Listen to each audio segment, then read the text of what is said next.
Hit it. Hit it. Delete a Facebook, create a new stream, or just remove the destination.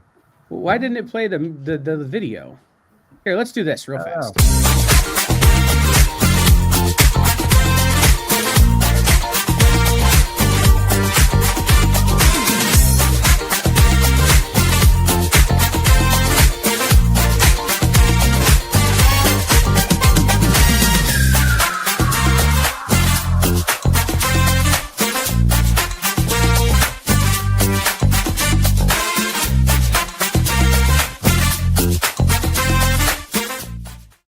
Man, I really hope it got like a couple seconds of me doing my old man squint of what does that say there? I'm almost certain it did. So I'm about watching 100%.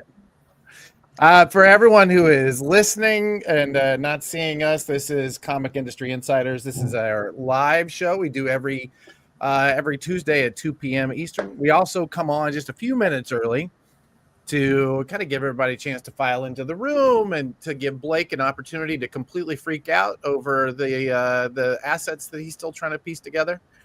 Honestly, to give us all a chance to just reintroduce ourselves and, say hey. So I'm going to go around the room, and that way you can all say hello when you hear your name so that those who are listening know what you sound like. So let's start clockwise. The man who is always desperately trying to get 30 seconds more to finish things up because we put things on him way too late in the day, Mr. Blake Morgan. Hey! We should just talk to Blake about time management skills. I think I know. I'm really, not the one to talk about time. Blake, this just sounds like an excuse. It sounds like an excuse. I got excuses for days, fellas. So defensive. I'm just gonna send Blake my default response pack for when people miss deadlines on the EXP. That's just different ways of saying "not on your life," "no," "jump off a bridge," things like that. Kyle was trying to talk to me in the room like before the show and can't make fun of me. I use Canva. I know I shouldn't, and but whatever. Canva's like putting out these giant sized PDFs, and I'm like, stop it. And Kyle's like, if we try, and I was like, Kyle, I can't do this right now, man. I don't know. Right, like I'm trying to be helpful from years of failing at this. No help. I had a zit pop in my brain. It was like This week we have someone who keeps everything running and is now adding, I guess, correspondent to her list, Miss Megan Marsden, because we have an interview that you did. Getting that full use of that liberal arts education. That's right. Thank goodness you got to use it before the student loans were paid off, which is wonderful. That's the student loans were paid off a long time ago because I got very lucky. Oh well, there you go. Megan, I always want to ask you: is that a Wham stand behind you? It's the two 3D? of them. I have the little spinner rack, and then I have the double duty spinner rack. Cool. And I want one of those, but it will cost me an arm and a leg to get into Canada, so I'm gonna have to figure out how to smuggle one. I'm sure Matt could work with you. They're a very lovely human being. Megan is to Wham stand like, I don't know, my mom in the 80s was to Herbalife. She loved her Wham stand. You know what I mean? All right. Yeah. Yeah, but I fully admit that these things are like addictive and probably take up a little bit too much of my time when I go through his catalog. I'm like, oh, I don't have a Dynamite logo yet. How am I going to show off my Ignition Press book if I don't have an Ignition Press one? There's this indie series I really love. Could you make me one really obscure magnet for it, please, Matt? Thank you. I have a very diverse bingo card in front of me, but multi-level marketing jokes was not on it. And that was the voice of Gabe Yoakum. Thank you, buddy. Yeah. Yeah, a tip of the imaginary I am actually kind of proud of that one. I pulled I think I structured that joke really well in the moment. Like, it was really good. I'm really glad that one was solid. recorded. I know. Brian, my partner in all of this. How you doing, buddy? Good. Let me show you what I did last week. Oh, I made the Star Wars logo out of Lego. Wow. It's a set, and my wife got it for me for my birthday, and I put it together. I built Star in one night and Wars in the other night, and it's awesome. I love it. sits behind me, super happy. I'd like to now introduce the only person who's likely to say something even nerdier than that in this hour, Mr. Producer Kyle. How you doing, my friend? Not bad. And I think I figured out Blake's compression rate problems, and now I just have to figure out which settings across multiple different PDF compression formats you could have to change. And he did it, Brian. Immediately he got nerdier. Nice, That's nice, amazing. nice. Boop, boop, beep, beep. We could probably just import it into Adobe Acrobat and then just export it. That's what needs to happen. If I had Acrobat, Acrobat costs It's money. even yeah, better if you download the PDF, then export the PDF into PowerPoint, then export it from PowerPoint into PDF, then put it into Adobe and compress it even further. You can get to like 1 meg. Also costs money. Guys, Wow. This is what everybody's waiting for. This is what we lost Gabe. He no fell one asleep. tells you when you get a job in comics, you can't buy comics anymore. A, because of deadlines. B, because you're buying software to fix everybody's. And shows. if only the a certain network that we're on already paid for all of this software, and I just would give Blake the freaking logins. Oh, he did do that. I got to do that. Yeah, there you go. Blake, the real truth about being in the comics industry and comics is that you have no time to read them, because I have a pile of shame. I used to have like a stack of shame, and now it's close to becoming a long box of shame that sits next to my desk. That is it, 100%. I read 22 single issues on Saturday alone. Oh, that's beautiful. It helps that the sports ball football game that I was watching was not all that exciting. Wow. So like I'm cheering for my team and being like, oh, so this is what happened in A High Strangeness. Like, or, oh, hey, this is Death to Pachuco. Oh, hey, they scored points. Okay. So what you're saying is I should turn on the Wizards game and read comics, so that way it's a little bit more bearable than watching the worst team in the NBA. Got it. Excellent. Maybe that's How about that? How about that sports ball game between the Canadian team and the American team, though? Holy mackerel! I heard that was a thing that happened. Dude, it was heartbreaking, but it was awesome. It was such a good game. It was a great series. I was yelling at my TV, waking up everybody else, like in the neighborhood, in the 10th inning of Game 7. But see, because I wanted the Toronto team, the Canadian team, to win so bad. Jeremy, I tried really hard to bring up your comment, and they are just steering away from the conversation. No, I barely feel read so three Jeremy, comics. that's just it. I don't. The only things that I get a chance to read, or no, I take that back. When I do finally have downtime, I really have a hard time reading comics, but it's only because my work time is all about reading comics. Like that's what we do for a living. Is that like you have to make sure that you read the books and give either we're assessing them for whether or not they want to be a client, or we're see what notes they are for a client. Like it just when it becomes about work. As much as you love it, it's so hard to do it in the time that you're not working. You know, exactly. Well, you build a Kickstarter page all day, and then like working for Adam's awesome, but it's we are in a fast paced and busy environment, and you do that all day, and you're in all these meetings, and when you walk away from the desk, especially if it's a late night, I love comics with all my heart. The first note on my mind when I walk away from the desk is not like, let's grab that hardcover, let's grab that stack, let's dive into it. It's just I got to separate. That is the bummer, but we still have a really cool job, so we can only complain about it like a little. I know. Well, like when I read for fun, like I look for books with more pages of annotations and bibliography pages and footnotes and stuff than I do content. Like I read a really interesting book that was like 600 pages on the 1968 election. Total nonfiction, but like I find, especially now more than ever, I can't sell comics I haven't read. Like I don't have that skill anymore. Especially when I'm selling them through a webcam, right? So I need to know what happens in the book before I can sell it to somebody else. So I read for work with the total intent of I'm not keeping this book, but I've had to read it so I can tell you what happens. So if you just logged on in about 5 minutes, we're going to start our actual live show. And I promise you it won't be just us bitching about not having time to read comics. Bitching about the language jar compression files, or We're 9 minutes and 45 seconds in. He can swear now. Okay. Speaking of comics, I was cleaning up my office the other day, and this lovely Joe Keating Man, this book is so good. This is one of my favorite comics of all time. It's so good.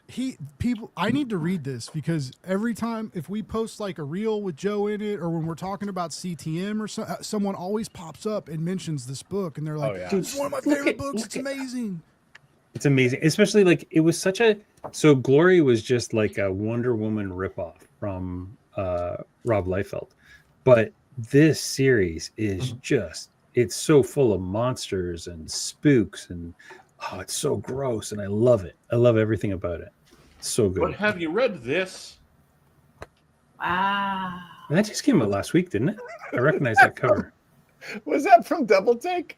I know that logo in the corner. Look at you. I placed those ads in Previews magazine once upon a time.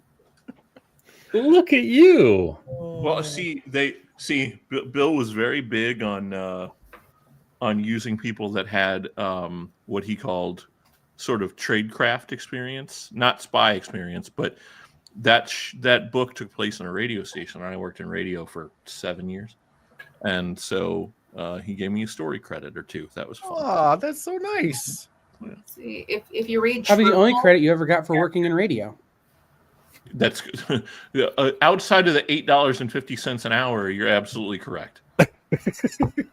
and all the Rush you can listen to. Not all the It's Rush. the country There's a lot station of from Rush. Chicago to South Bend, Indiana 105. Gabe Yoakum along with you. Happy Saturday. Thanks for throwing me in your back seat. We got Randy Travis on the way, and Garth Brooks is next. Stay tuned. It's right here, Hey. Indiana 105. Megan, just as an aside, I use my radio connections. I'm seeing Rush in Cleveland when they tour next year through my old radio Hell yeah. connections. So all the Rush I can listen to, absolutely. At the college radio station, that was you could tell the DJ had to hit the lavatory because that's the 9-minute long song. Just all right, we'll be back right after Rush. Boing, run away. Right. Or Frampton Comes Alive, anything from that record. Yep. Yeah. Mm-hmm. Yep. That Well, 1 a.m. All of which would be more appropriate for a hot yoga class than Michael McDonald. oh, Christopher Cross. Do not give me Christopher Cross. Sorry. That was a We'll rant. talk about this on pre-show chat later on. That was a coming up. Facebook rant that probably should stay there. All right. It's almost time for the Alice's Restaurant story about having to go to the bathroom in radio, which is Alice's Restaurant by Arlo Guthrie, 13-minute song. Oh, yeah. It was enough time for you to heat up your Thanksgiving leftovers and eat them before the song was over while you were on the air. Hey, real That's quick, why they Kyle, played it. You got a question? We got a pre-show Many banner question. thoughts. I'm very, very excited, Jeremy. She is an phenomenal player. She's very good. And it's actually who Neil sort of hinted at wanting. So Awesome. Well, there I you think go. hot yogurt's just a bad idea all around. As hot the, yogurt is a bad idea. as the resident Canadian, I'm going to blaspheme and say I'm good with all the Rush we currently have. We don't need more Rush. Oh no! I just Adam, want speaking of I just want Canadian another bands, tour. I promised Adam I'd ask this question of you, Brian. How do you feel about Bare Naked Ladies? So I went to school at York, which is the Bare Naked, and I've seen the Bare Naked Ladies 1,000 times. I love the Bare Naked. They're I just was a goofy and card-carrying hilarious. member of the ladies' room, Nice. and I followed them on tour one summer and went to 24 shows. I think we have to Nice. leave that where that is. We're going to come back to that one. And Yeah, somebody we hit the launch gotta button. circle It's back. 2 o'clock.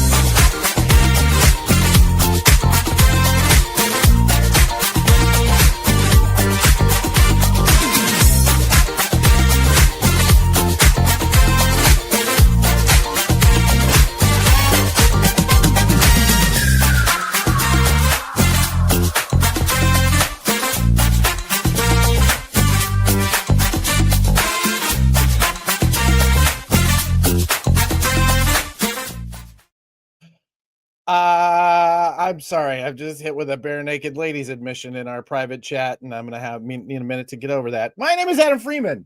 This is Comic Industry Insiders Live, a weekly podcast, podcast-ish we're probably going to send out the audio file next week, where we talk about the biggest headlines of the week that happen in the comic book industry. We talk about things that are happening behind the scenes, and this week we're actually launching a new segment that we're going to get into here in a minute. But first, let me bring on my partner, the man who truly has his Canadian chops. I think we all learned you are fully Canadian today. Mr. I'm Brian Canadian. Garside. Hey, how's it going? Happy anniversary, my friend. 10 years. 10 I years. can't believe it. Yeah. It's scholars are trying to debate exactly when 10 years is. There's a lot of kind of debate around it, but it's either like this week or in the next couple of weeks when actual human beings got to use Managed Comics for the first time. I think we Crazy. generally like to leave that sort of pedantic, scholarly arguing for other, let's say internal correspondence sort of sites. Yeah, that feels good. Yeah. Yes. We'll let them figure it out at some point. Oh my God, Blake. All right, this is not the Bare Naked Ladies Hour, I promise. Although now I feel like we are really setting ourselves up for inside jokes the entire time. If I had $1 million, we would be talking about this week's show. What's holiday survival guide?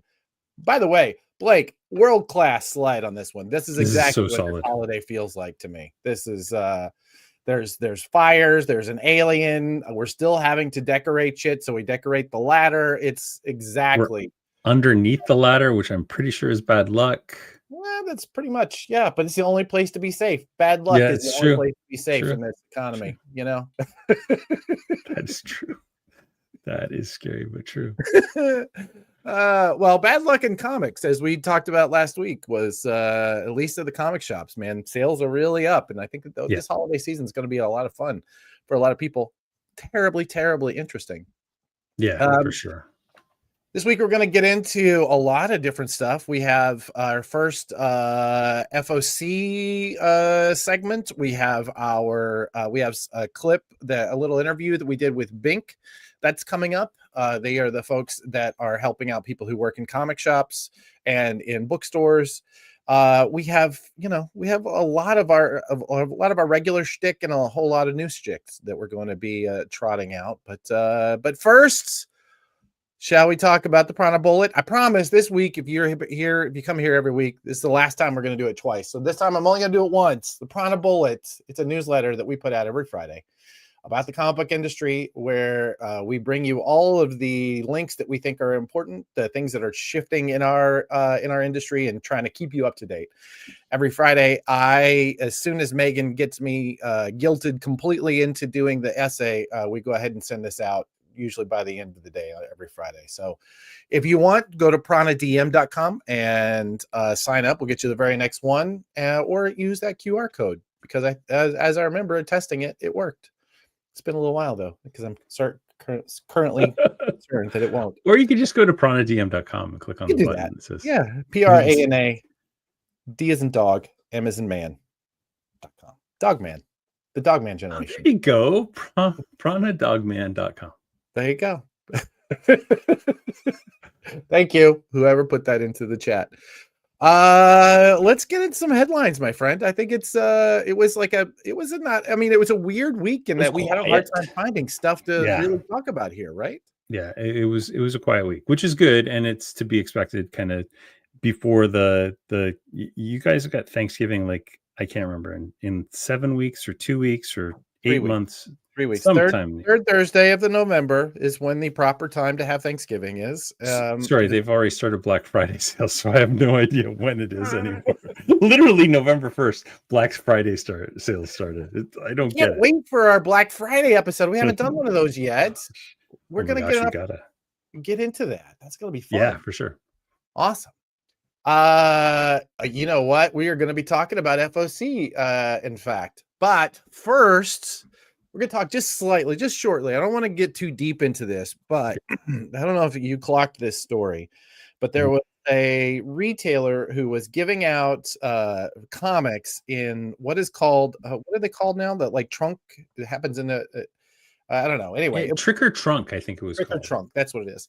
Where people get together in a parking lot and they're giving stuff away for kids in costumes. It's cute, right? Trunk or Treat. Thank you, Jeremy. Trunk or Treat. That's it. That's right. I called it Trick or Trunk. Yes, good job, Blake. This particular one, a retailer went and was giving away free comics and gave away this issue of Grendel Tales. This is interesting because when it got home, a parent looked at it and posted online that what she saw was inappropriate for her child.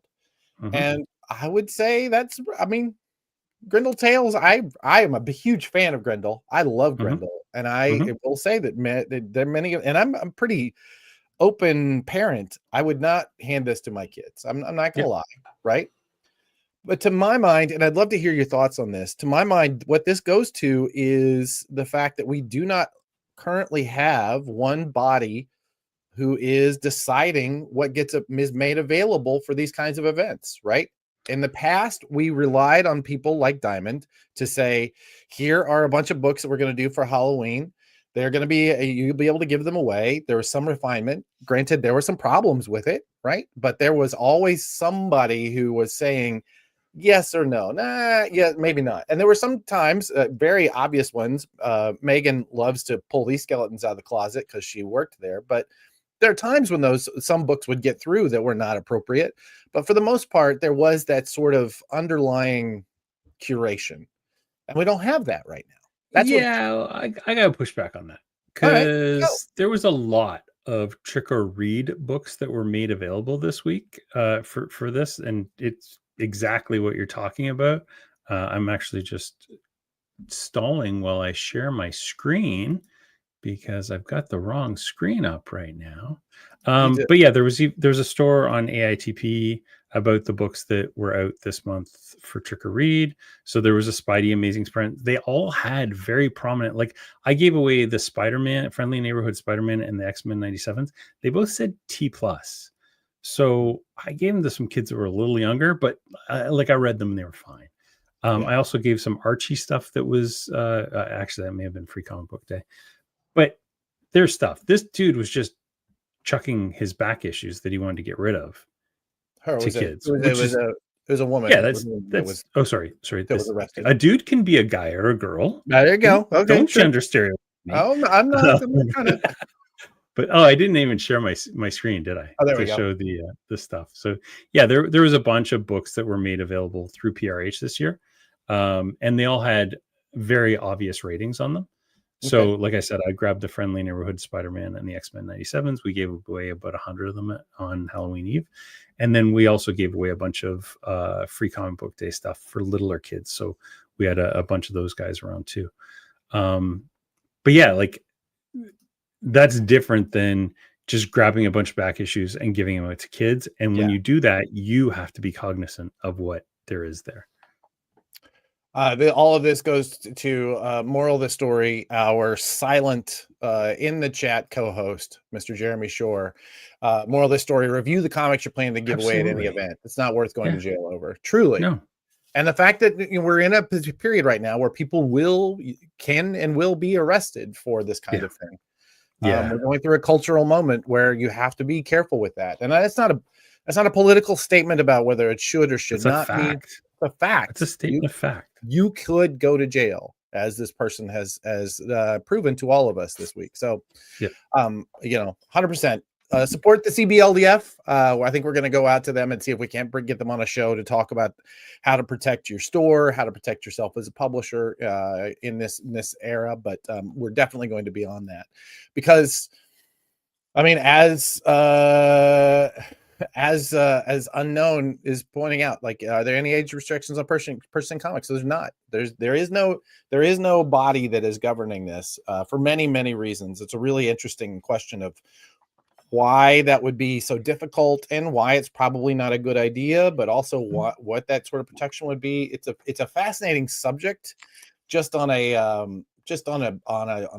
logistical point of view, not even beyond the politics of it. But yeah, it's really interesting you say that, because when we launched comic previews a couple weeks ago, I was just kind of going through a bunch of pages, and I went, oh, I've somehow hit the porn stash. And so we actually had to go in and like flag stuff as an adult that's not currently flagged as adult. Like, Right. for some reason, Penthouse Comics is not flagged as adult in the system.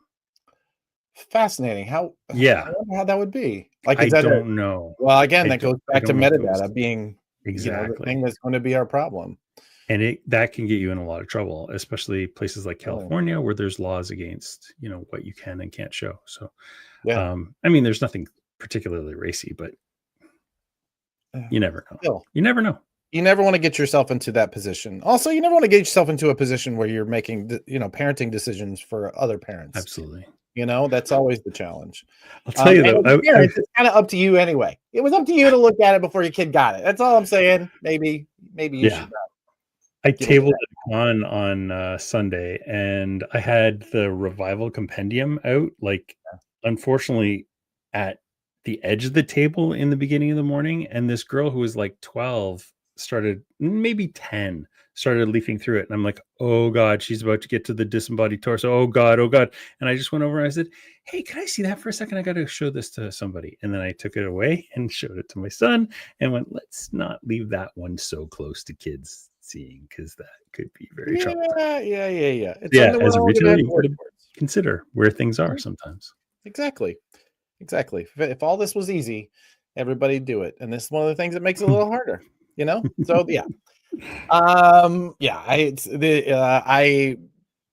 I do not envy retailers having to deal with this, but also, as a parent, I have to say, like, I totally understand and want to make sure that I'm the one making those decisions for my kid. So, I find that way in. Awesome. Well, that was awkward and weird. Let's talk about this. This is my favorite. We talk about what news stories we're going to cover each week, and Brian was having a real problem with how Marvel is handling their FOCs over the holidays. And when somebody was asking, "What is this about?" I said, "This is something we deal with every single year." And I think that there's many reasons why, but will you explain why we're dealing with this year? What's going on? What is the struggle? We're ordering a lot of stuff that we haven't even seen the first issue of, and we're ordering now 2 and 3s without having seen the results of number 1. And there's not, like, I get it. There is 100% logistical calendar reasons why this is happening. 100%. But do not put all of the onus on us, the retailers, to take all of the burden and all of the risk. So I hear what you're saying, but maybe we make these things fully returnable. Maybe we have, the bundle programs in place for this kind of stuff. Like, DC is stepping up and increasing the amount of bundles that they're doing for stuff. Marvel is trying it with, I forget what it's called, the sequel to One World Under Doom. But I don't know. It's still like these FOCs are getting crazy. We're ordering, I think, 8 weeks out for the next one, and we're not going to have any sales data on anything. We're going to have subs data, which is great and helpful, but I'm ordering real close to the bone because, first of all, it's a lean time to begin with. Yeah. And then on top of that, like, it's chaos. But like you said, like, this is not the first year, which to me means that the publishers should have figured this out by now. Like, again, it's especially in this day and age where there's no governing body saying, we're going to FOC on this date for these weeks. We are going to have a skip week. We are not going to have a skip week. All of those things that happen every year, because we're dealing with weekly product that happens in a holiday season where those holidays happen on a different day of the week each year. We struggle with this every time. And I would say that it's the biggest problem really comes in with the fact that you've got 2 different forms of businesses that are involved in this industry. We've got the corporate side, right? People who work a 9 to 5 job and have regular holidays, and they have regular vacations, and they have regular personal time, PTO, all of those things that they have as part of their salary and why they took that job. And then we have all of these independent entrepreneurs, people who own their own shops, who have chosen that way of life, who have chosen that independence, and as a result of that, really don't get as much time off. I mean, if ever get any real time off. And so you end up with this strange friction that happens between these two parties.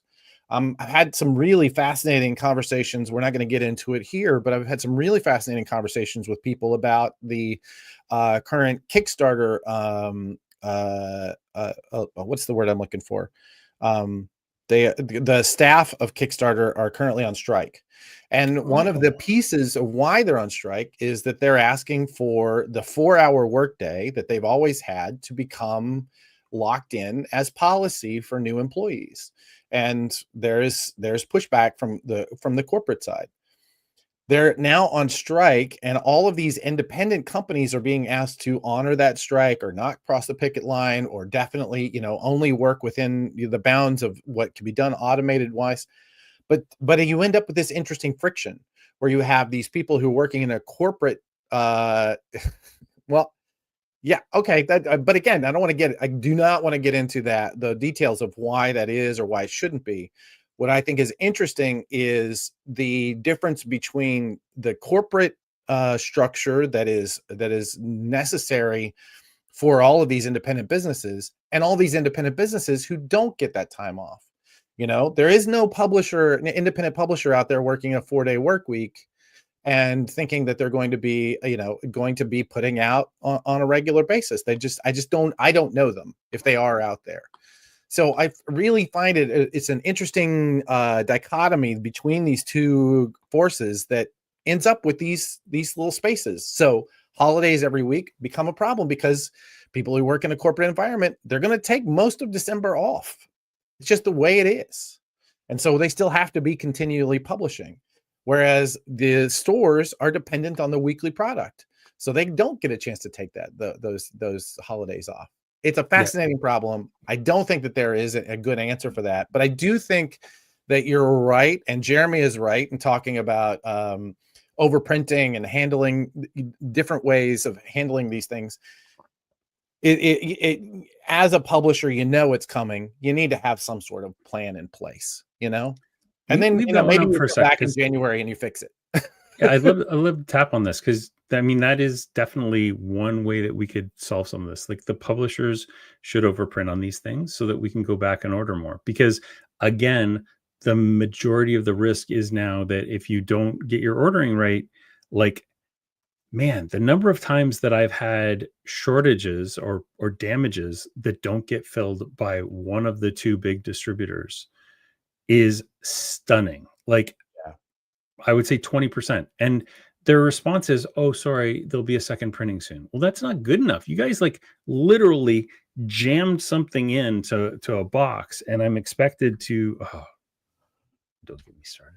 But yeah, at least overprint on these things so that you show that you have some faith in them, because you're expecting us to take a lot of faith. But even those things, there's good reasons why they don't overprint. Yes, I always say the cheapest decision you can make as a publisher is when to turn off the printing press, because it's just expensive to get it going. It's less expensive to overprint. However, you still have holding charges from the distributor. You still have the fact that if you have a book that is not selling and it's sitting there, that's a political problem internally, and most staff members will going to cover their asses politically first anyway. Like, it's always there's sellouts are a marketing tool. And I'm not saying do it all the time. I'm saying for this next 3 weeks, let's help us out a little bit. That's I think that you're right. There should be something in place, right? There's something in place to make sure that they can all have their holiday at home, and you can still have product to sell. Yeah, that's really the key. So 100%. Man, we are just digging in deep on the really dirty places this week. This is fun. Love it. You and I haven't had a good fisticuff in a while. I don't think in the history of this show we've really had a heavy argument, and we've had a couple good ones in the real world. That's true. That's true. Yeah, We've come down on different sides. We should Yeah. we should have an all maybe like a New Year's Day kind of thing. We should just jump in there and just Oh my gosh, your other idea that you sent me, and we do it. Yeah. right. All right. New Year's Eve. New Year's Eve. 2-drink minimum. It's coming in. That's right. That's You should right. only come in ready if you come in and play because we're not Coming in going to hot. keep it recorded. I'll even smuggle some bourbon in. Well, let's dig in, shall we? I know we have a couple of segments we're going to get into. Oh yeah, we're going to be dealing with this now. How is the schedule working out this year? Do you know? I want to say that Christmas falls on a Wednesday. It's pretty darn close to a Wednesday. It's either a Wednesday or a Tuesday. I will actually use a calendar. Why don't we? No, I'm totally wrong. It's on a Sunday. It's on a Sunday. True. No, but still, New Year's Eve on a Wednesday. That's always. I mean, Christmas Eve is on Wednesday. New Year's Eve is on a Christmas Wednesday. Eve is Wednesday. Always a struggle. Yeah, it's going to be a tough one. It's going to be, but it's a tough every year. We know it's going to be tough. So you plan around it. If you are a store, just consider the fact that you either you are counter programming and you're making up your own stuff that happens on that day, or you're just letting it go and you're saying, we'll get through it. We should do a Black Friday episode though, by the way. We should definitely. Oh, that'd be great. Yes, for sure. Okay. And that's coming up. Don't let us forget, chat, that we need to do a Black Friday episode. Because it is the 4th. It ends up being the 4th Thursday of November this year. So we're gonna have to. The 28th will be Black Friday. So we'll be having that coming up soon. We can talk about strategies. If you're a retailer and you're listening to this, I would love to hear your strategies for how you handle Black Friday on your stores, because it is always that thing that I, as a retailer, I always struggled. Do I have a sale that day? Do I just sell, straight? Do I make it a big? Maybe do I put out refreshments? Whatever. Like, do I open early? It's always a big question. So yeah. Awesome. All right, cool. What are we talking about? Oh yeah, so this one was yours. I wanted to hear, you did this piece a while back, and I know that we talked about this, why this is important, and it actually dovetails nicely into what we're talking about. Yeah, last year I actually did a post on Managed Comics about creating a holiday gift guide, because if you're using an online tool like Shopify, it's super easy to do. And then you can take that thing and make that one asset that you can use multiple places. So you can use that for an email campaign. You can also use it for a print campaign. From the Circana slides that we saw, they mentioned that the biggest gift buying crowd that is kind of increasing is grandparents. So grandparents love to buy gifts for kids. Grandparents love to buy books. Guess what comics are? Comics are books. So let's get this stuff going. So I put together, last year I put together a page on my website for this. And sorry, too many buttons. Sorry, guys. I should have left the buttons alone. So yeah, I refreshed this just today. In Shopify, it is super easy to put something like this together. What's really, really nice is this is also very, very SEO optimized. So search engines are going to find this page on the internet about my holiday gift guide. So I just wrote a little blurb, we're here to help you find that special gift for that special person. And then I went through and just found things for little kids. So I love these Ordinary People Change the World books. And, we grew up with Mr. Rogers, and the world needs one thing right now. It's kindness. Tell the story of an amazing man to the next generation of dreamers. And just put together things that make easy gifts for the Doug Man graduates. So your kids that are graduating out of public school and into the high school system, this is their superhero universe, the absolute stuff. So have a quick and easy way for people to find that.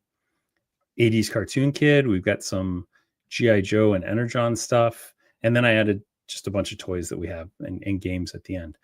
Now you can take this same thing and create a printout flyer. And when the confused grandparent comes in, you can hand that printed out flyer of, here's some of our big recommendations. You walk them over to the big, holiday gift guide pyramid that you have of all your holiday things. And if we think back to like the Christmas wish book, the Sears Christmas wish book when we were kids, right? Like that thing was the thing that you stole from the front porch before anybody else could get to it, and you hid it and you just went through it and found all the things. Grabbing that like primal kind of feeling and building something. I think the people that build a bigger version of this, where it's, multiple pages, are going to be the ones that win. I know Jen at the Dragon does a really, really nice multi-page gift guide every year that has, the stuff that they're recommending there. So yeah, this is huge. Oh yeah. 100%. 100%. Yeah. I've no doubt that Jen has that lockdown. yeah. She does a really, really good job with some of that marketing stuff for sure. I wanted to bring in somebody who's actually going to lead us also into our next segment. But when we were talking about this, our good friend Megan had a really nice piece of feedback on dealing with a household, a mixed household, and our the big shopping platform. What was it you were saying, Megan? Well, Brian had mentioned the Amazon catalog comes out now, much like the Sears one did, and I said, do you want to know what happens when you put a 3-year-old, an 8-year-old, and a 10-year-old together with an Amazon catalog to share? They absolutely go feral over it. They all want to circle the things. They want to tear out the pages. But Amazon's catalog is exclusively merchandise.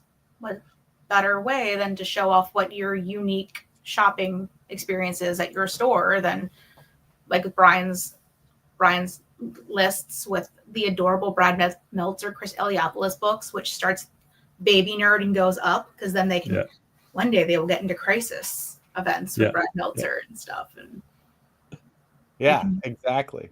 100%. Yeah, awesome. Well, thank you, Brian. That we should give a link to that post. I know that you did that. We should make sure that we get that into the chat, maybe even while we're going through this next segment. But 100%, I think the big takeaway from all of this is that the holidays come up every year. And as people who run businesses, we need to be thinking ahead about how we are going to be creating those opportunities for our business, that the big businesses have staff that are trying to figure it out. Exactly. You know what I mean? So 100%. Awesome. Speaking of what happens this time of year, I know that just to deal with a big political football, I know that there were some real questions about how people are going to be dealing with the holidays and how the economy is going to be dealt with. And one of our biggest advocates for this, one of our biggest support systems inside of the comics and book selling, has become BINC. The Book Industry Charitable Foundation. These are folks that are bringing, that are supporting people who do this for a living. And I know that you talked to BINC a little bit. You want to set that up, and maybe we can hit the go button on that recording? For sure. I wanted to talk to Judy and Kathy to find out a little bit more about how BINC can help people that are working in the hardest part of the industry right now for the holidays, the retailers and the retailer associates. And if things are tough, how BINC can help them get through this time of the year and all the year long. Awesome. So it was a lot of fun and so helpful. Can't wait to watch it. All right, let's hit that video, shall we? Thank you for joining us today. We're really excited to hear some more about how BINC can help our bookseller and our comic retailer friends throughout the rest of the end of the year, because we know it's going to be a busy season. Would you mind introducing yourselves and explaining who you are and a little bit more about what BINC is for those not in the know? I'm Judy. I am Judy Kelchick, the program manager. I'm the person that talks to everybody who's looking for assistance from BINC. And with us is Kathy. Yeah, I'm Kathy Bardson, and I'm the development director for the BINC Foundation. So I'm the person who raises the money, and Judy is the person who distributes the money to everybody who calls who's going through a crisis. We love having you on, and we've already done a full hour episode with Judy about Bink on the Comic Industry Insiders Prime show, so be sure to check that out if you want more details after this interview. So what exactly is Bink, and who can apply for services when they're in a time of crisis? When bad things happen, big public disasters like fire, flood, or hurricane, Bink can help the store get reopened and work around the areas that insurance doesn't cover.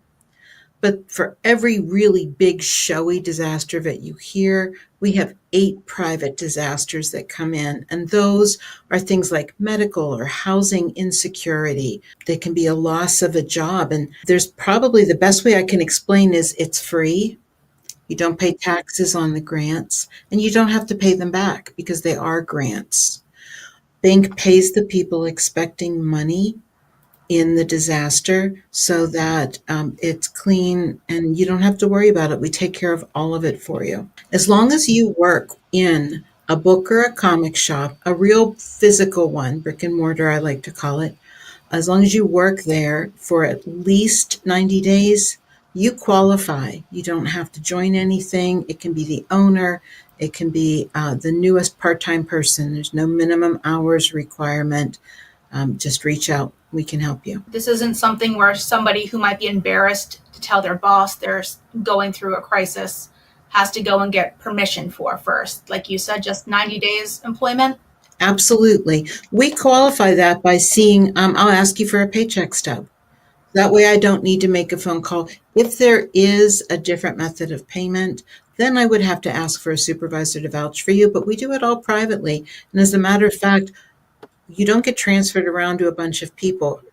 Everything is done one by one. We talk it through together and we arrive at the best way to help you together. It's hard to ask for help. It's one of the hardest calls people make. So we make it really easy for stores. We have a QR code. So like you said, if you're embarrassed or you aren't sure of who to ask, you can just call or reach out to us directly by using a QR code, going on our website. You actually do talk to Judy. Every single person who calls talks to Judy.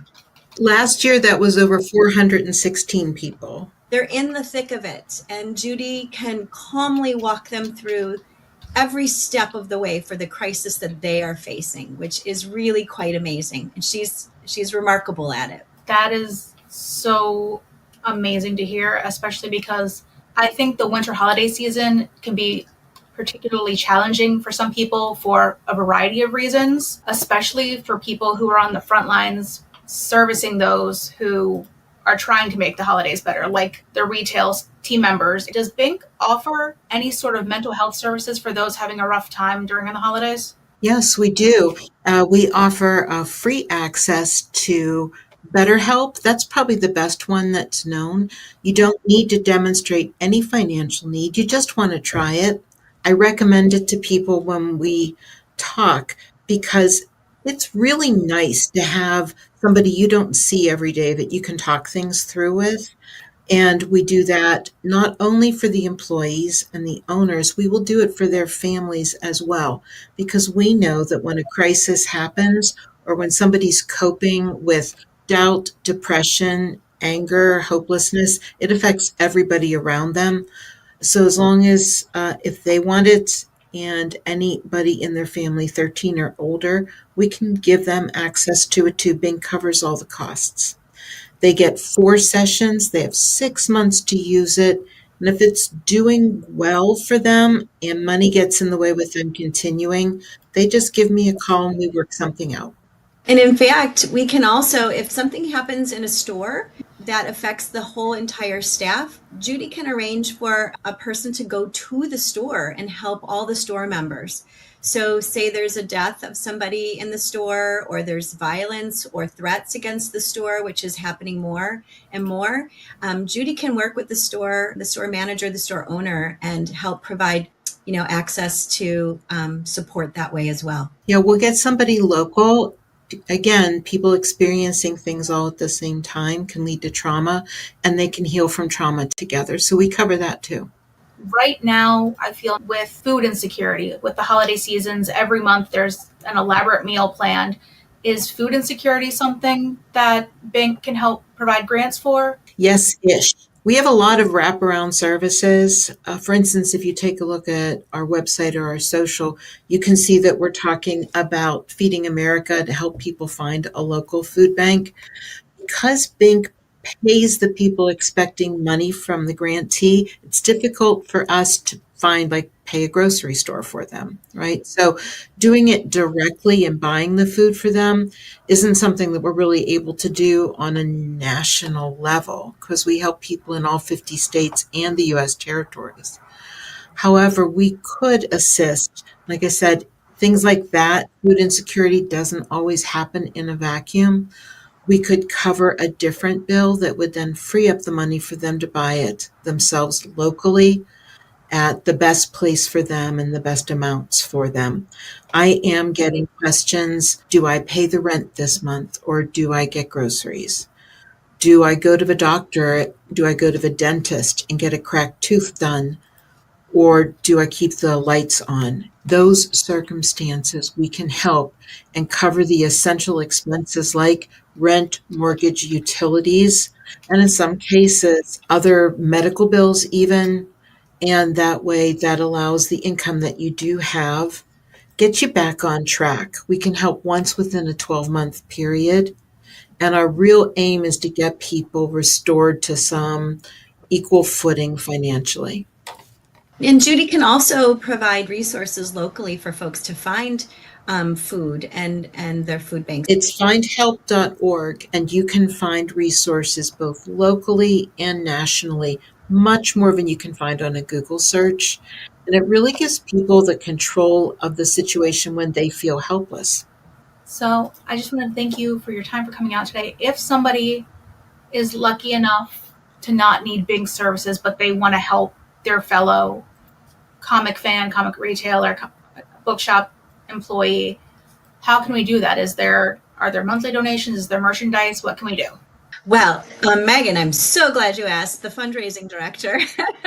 So we are going to be launching our year-end campaign, which is our largest fundraising initiative all year, on November 18th. And this year we have a $30,000 match. So if you give, on the first day, second day, third day, until we match up to the $30,000, you will double your donation. So a $10 donation becomes a $20 donation.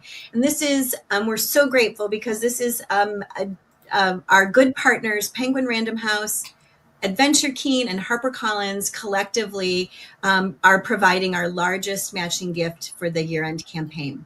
So you can also sign on to be a monthly donor at the same time, and your donation would be doubled. That's our year-end campaign, and we can pretty much say that the money we raise every year, we distribute every year. I want to kind of do a shout out to Ani and Image. They both have humble bundles for us going on right now. People are able to buy digital copies of the comics that they perhaps already collect, but they get a chance to read them finally by buying them through Humble Bundle.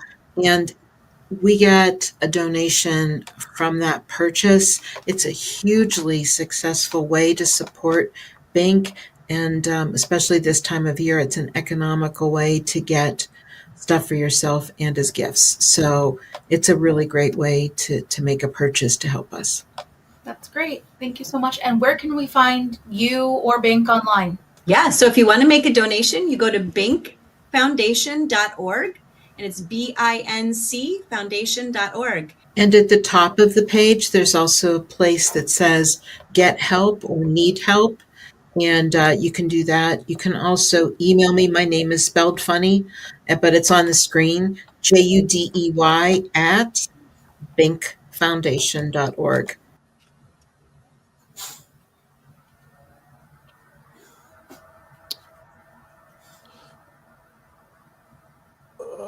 Oh, spectacular. We're gonna figure out those transitions. Thank you, Megan, for putting that together. I also want to point out that we did in our first group of trading cards, our first merch for Comic Industry Insiders, we focused in on Judy because of the work that they're doing. 400 plus people she talked to last year. That's incredible. That is incredible. Yeah. Anyway. The Bink auction at Comics Pro is my favorite thing of the year. Like it's so amazing. I know. Yeah. I know. 100%. They deserve all the support we can give them. They deserve all the support you can give them. So please be on the lookout for that matching grant. Please be. We've given quite a bit, or I have over the years to Bank. I would say that so far, knock wood, haven't needed it, but I can say that everybody who's watching this, there's a good chance that at some point you're going to need it.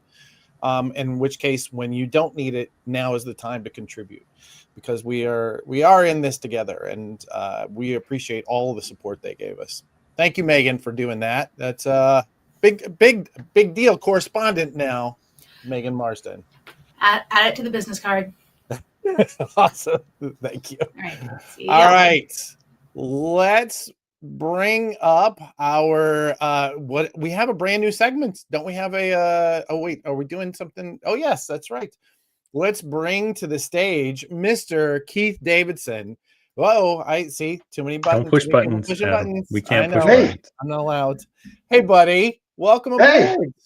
Thanks. It's good to be here. That's a good looking hoodie you've got there. I know. I'm representing. Just got this in. Yeah. Hey, if you're a comics retailer and you whether or not you carry Recca, you should definitely reach out to.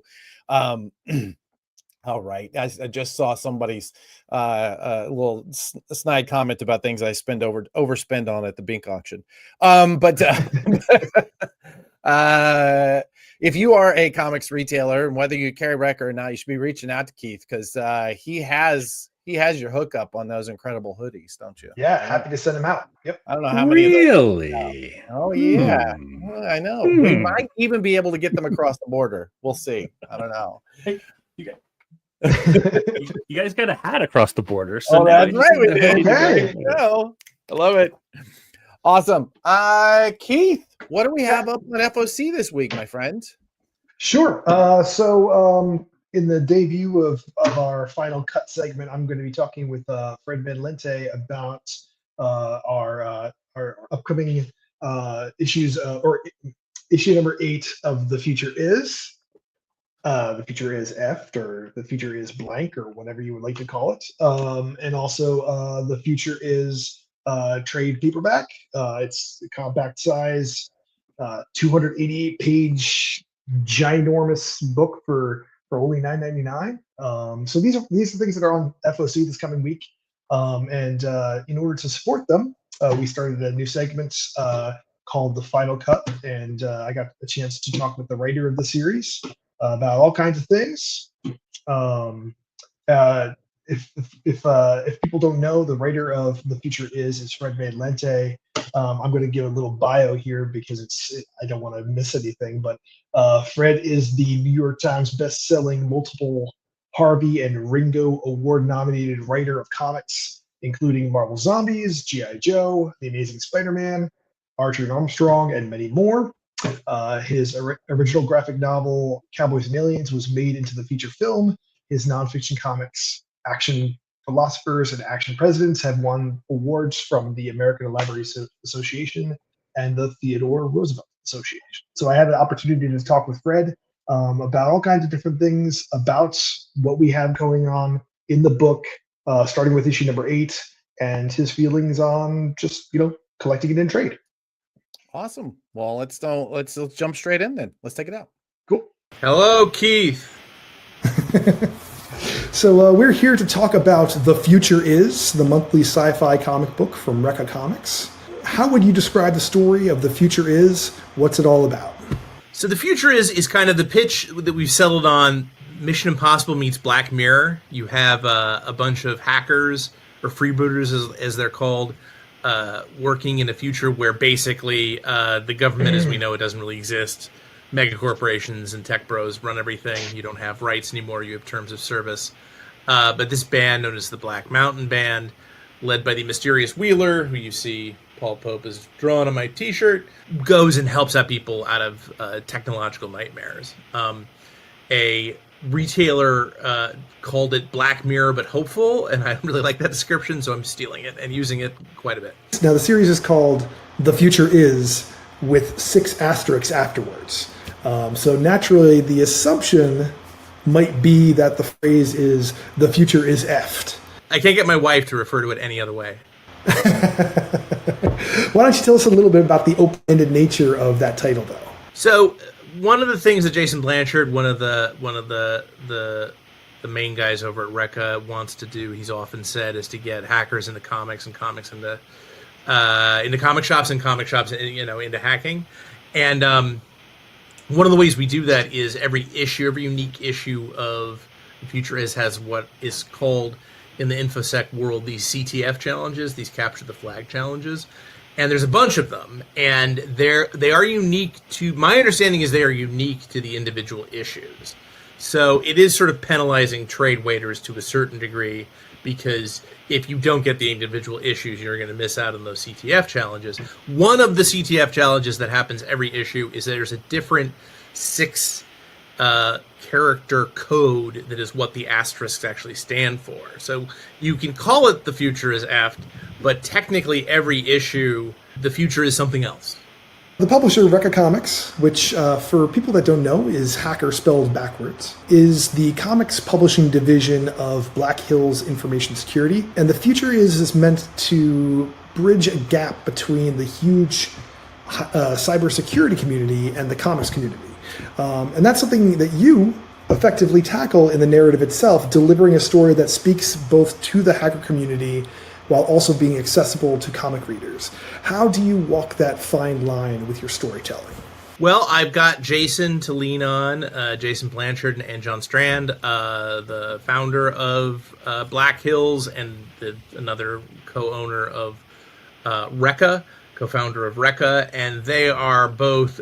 John Strand is a superstar in the InfoSec community, so I have their entire knowledge base to work from. Bo is basically our hacking consultant. It's very exciting. I write a lot of crime comics. Like I started out writing like supervillain comics, like the supervillain team up and the Silencers and Taskmaster, and so I'm sort of known for that. A lot of what the Black Mountain group does is sort of run scams on people, and a huge inspiration for me is the original Mission Impossible TV show, where every episode was this done in one of the team, putting one over on, an evil government or criminals or spies or whatever it was. So that's what I really like, is really what hacking is all about, and what the CTF challenges are supposed to encourage is creative problem solving, right? And so you've got to come up with ways that nobody else has thought of before, and that's what we do as fiction writers, as science fiction writers, and that's what people in the real life InfoSec community have to do every day. Now, this is a series that is intentionally designed to be 60 issues in length. As a writer, can you speak to the freedoms or perhaps the challenges that such a sizable blank canvas provides you? Yeah, it's terrifying and exciting. I really enjoy it. We sat down at the beginning of 2025 and did a writers group with Adam Freeman and Joe Keating, our terrific editor, and worked on it with Black Hills and came up with something that we really loved. And we have an endpoint in mind. That doesn't mean there aren't going to be surprises for us along the way, because I think the only way we can surprise you as readers is if we surprise ourselves as creators, and that's part of that constant creative process. But it's pretty cool, if assuming, knock on wood, this would be the longest series I've ever done. Talking specifically about issue number 8, so we're headed into a new story arc for The Future Is.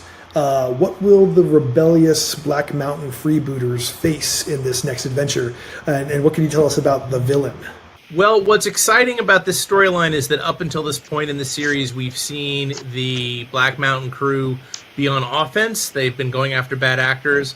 And now they are playing defense. Someone is attacking something called the Indigo Institute, which is a research institute trying to help nonverbal children, kids who don't speak through various means. The mysterious founder of this institute claims that she has figured out a way to let these kids speak to each other telepathically. A mysterious villain called Lulz, L-U-L-Z, who you've seen a bunch of covers, some of the fantastic covers of this issue, is attacking the Institute, taking over the security mechs, blowing stuff up, sort of dancing right up into murder to stop the Institute's job. And so it's up to the Black Mountain team to stop the attacks, and for that matter, figure out who's behind them. So this new story arc welcomes back Mario D'Alessandro as the interior artist, and we're now adding B-cover variants each month to showcase his impressive skills. What do you love most about Mario's work? Well, he's just so expressive. Like, that's the main thing I prize in any comic book artist is acting.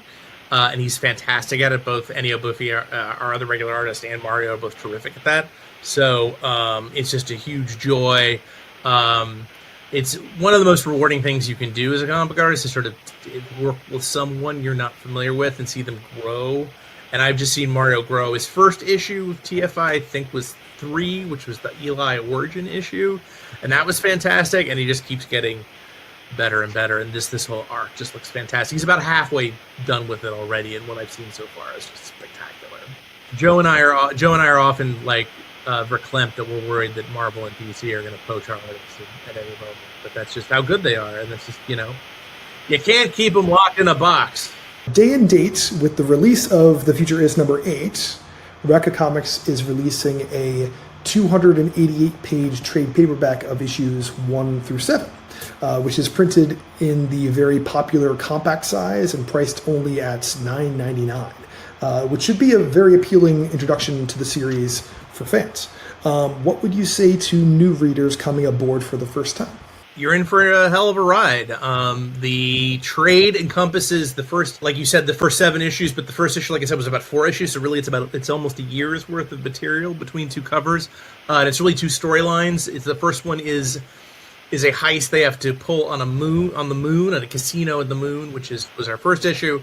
And then what's fun is that we look back in the issues 2 through 7 are the origin of the group and how they got together, and basically focuses on each individual member and the first big heist they pull together. And do you have any words that you'd like to express to retailers who are supporting the series and hopefully will be supporting the upcoming trade paperback as well? I just got back from Baltimore and New York Comic Con, 2 terrific cons, where I just met all sorts of fans of the series, and just for a brand new series, that level of support was fantastic. And since I know they can pretty much only get it through retailers, that means retailers are supporting us. I just want to say thank you. We're going to do our best to have to bring customers in your store for outside, maybe your normal readership, and grow your customer base a bit more by bringing in folks from the InfoSec community, those who are interested in that kind of background. And we've been gotten a lot of fans of science fiction comics, fans of mine. It's a big tent we're trying to build here, and we appreciate you coming along for the ride. Excellent work, Keith. Look at that. Thanks. Yeah.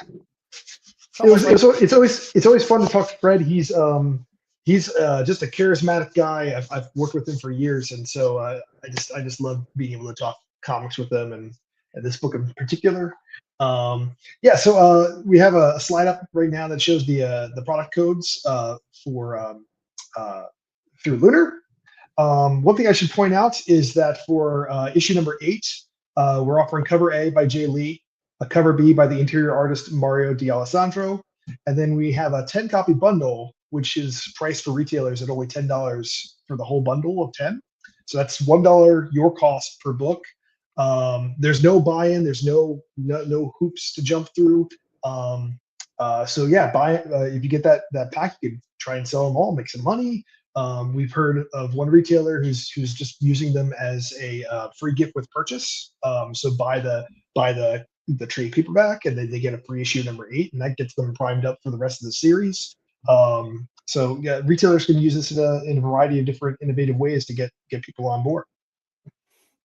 It also should be noted that this is coming out in the middle of December, when we're talking about, making arrangements for retailers who are dealing with holidays. It's good timing. I'd like to say that we had that figured out. I will tell you, we just found out today, we're probably going to have to push the release date back a week, because it turns out there was a miscommunication about the American Thanksgiving holiday. So, but that just goes to show, like, all of us are always in real time trying to figure out these calendar issues. Brian, as a retailer, where are we? Is this pitch winning you over, dude?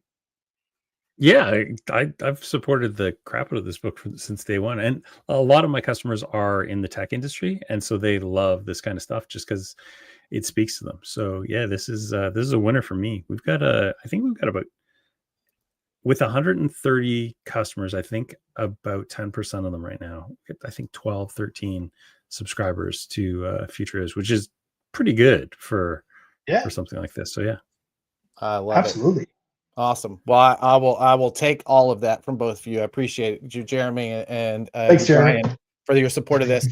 And thank you, Keith. We're going to have you back the next time one of our Prana publishers has an FOC. This is hopefully going to be a regular segment. If everybody doesn't, completely hate it, we'd love to have you back in and do some more. Thanks, buddy. Cool. Yep. Thanks, guys. Awesome. I wanted to use this opportunity, by the way, to bring up, we did a little research without your help. We did a little research to celebrate this big week on the calendar. We went back and we found the original logo. We found your original podcasting setup, your first Facebook post where you mentioned Manage Comics. That was this one right so here. Amazing. Yeah. This is so cool to see. Like even the little drawing sketches that we used to do, like I used to do them with there was a thing called Pencil before the Apple Pencil that was just this big rubber tip on an iPad, and it was really crude, but I loved the way the drawings looked. Like they were just so fast and efficient. But yeah, that was our little guy. I think his name was Melvin Manage Comics. Melvin, and, that's so cool to see the original pages. That's so neat. Yeah, you guys did some good work there. Thank you. I did actually find the first version of your website I was able to find was back in April of 2018, I think. And it was I wasn't able to actually get a screen grab. It was kind of rough, but it looked great. I can tell you. So tell us, 10 years in, where's the number today? How many users? I haven't checked this week, believe it or not, but last time I checked, it was like 341, but I think there's been a few more this week. We're actually later today, we're actually sending out our first marketing email about Oryx and saying that it's ready for people to sign up. So everything that's happened so far has involved me or somebody else physically signing somebody up to Oryx, and it's got, I think it was like 82 users on it right now. So yeah, I'm excited to see where this goes. It's going to be pretty crazy the next little while. I am too, my friend. I think that the work you've done has been commendable and has definitely helped our industry. And I'm lucky that you started doing it so that we partnered up and we're able to do stuff like this. Yes, hard work is well rewarded. Seriously. Thank you. 10 more years. If not beyond. I hope so. I don't really have anything else to do if I don't do this.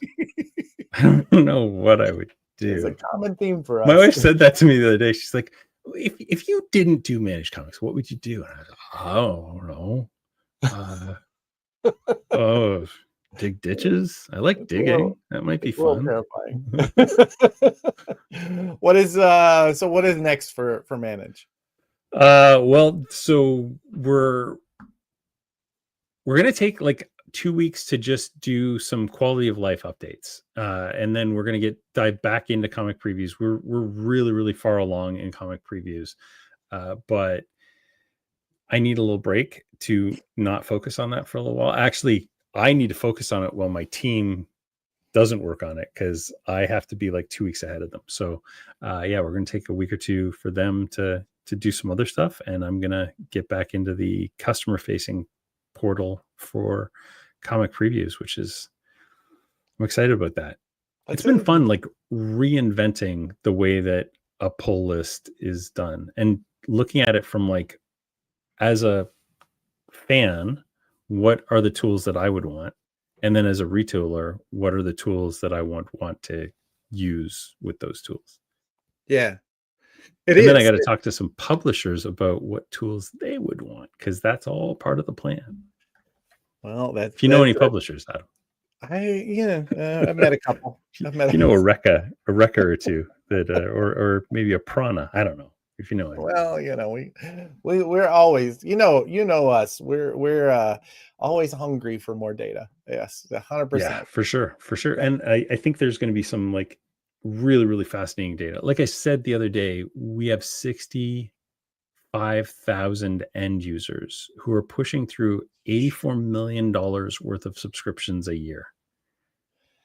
So there's some money in there for folks like you to kind of figure out, when things are happening and what those things are happening. And how do we maximize those sales for the retailers? How do we get our product in front of those consumers? That's always the challenge, right? We're always doing that. How do you market at like when the initial solicitation comes out, there's a 3-month window there, or 2-month window where nothing is happening, where you don't have more data coming in until the FOC. There's a huge opportunity there to turn and maximize those marketing dollars. So yeah, I'm super excited. That's the part that really interests me, because if I did have to do something else, it would probably be something marketing related. I do kind of enjoy that stuff. So we'll see. We're always adjusting. Something else that's coming up that's brand new for our team is Comics the Magazine. We launched this. We kind of soft launched this at New York Comic Con of Baltimore. If you're a regular watcher, reader, listener to this podcast, you will have heard about it. It is our attempt at doing marketing for people who aren't looking at screens. Right? It is, how do you create a magazine that is in print and on store shelves, that celebrates all that is really wonderful about comics? How do we help consumers know about what's coming up? How do we celebrate the unique culture that is comics and comic book stores and everything about comics? It's been a wonderful process. We mentioned Joe Keating. He's been involved in this since the beginning. He and I, and Rico Renzi and Megan, who was on earlier, and Gabe Yoakum, also on earlier. We're busy behind the scenes getting something together. It's going to be out in March. You should go ahead and sign up for the waiting list, where we're going to be, when there are big announcements, we need to know. By the way, every time we bring up this screen, I have to change. I know. It's not 14,000, it's 25,000. 25,000 copies we sold as DCN. But yeah, it has been an incredible process. We've already gotten so much support. If you're a retailer out there, drop us a line at info@pranadm.com and we'll get you 5 copies of this 0 issue that we put out for the stores. We haven't shipped them out yet. If you're waiting, they haven't gone out yet. I personally am probably going to have to package them, so you're going to have to give me a minute. I'm really lousy at that, but we're going to get it done. We'll get those out to you while people are still paying attention, because we really are excited about this and want you to see the thing that we're building, because we think it's going to help some people and it's going to be fun. We're all going to get a chance to sell some magazines and sell some more comics as a result. So, excuse me. We're going to have to do an episode on this show about how to use stuff like this and ZCN to sell more comics, because these things are key pillars in how we've grown Earth 519 in the last year. And because there's no more print catalog, and there's still a subset of customers that need that print catalog, this is the kind of stuff that giving them helps them discover things that they're not going to find, because Louis Lysandre doesn't surf Bleeding Cool. So he ain't going to find the next hot read that he wants to read. So yeah, Louis, I think we should do a whole. I would love that. I think that's good. And maybe just like a marketing best practices. What does marketing comics look like in 2025? 100%. Right? And like, if you're buying something like this as a bundle, that is a marketing expense. And we can talk about how to get that onto your marketing expense line. And, maybe you spend that over, I don't know, a flappy banner that, sits somewhere and doesn't do anything. Just saying. Awesome. We do this live show every Tuesday. Thank you for joining us. We also, every week, we do a recorded show, not a virtual panel. I just saw the words and I got stuck on it. We do a podcast where we interview people behind the scenes of the comic book industry, get to know what it is that they know in order to help your business or career in comics. we did a special panel where we brought in experts from all different parts of the production of comics, including an editor, a printer, a distributor, a retailer, a production designer. We talked about all of the different pieces that go into making a comic and the hundreds of people that are employed in getting that comic book out of a writer's brain and into your sales bag whenever you go and buy it at a comic shop. It's an incredible, monumental amount of effort. And this particular episode, we wanted to highlight just because it has been such a big unlock for many people. We've gotten a lot of really great feedback on this particular episode. So please do check it out. I think Prana DMS, if you're not on YouTube, Prana DMS is probably the easiest way, or through your regular podcasting platform, look for Comic Industry Insiders.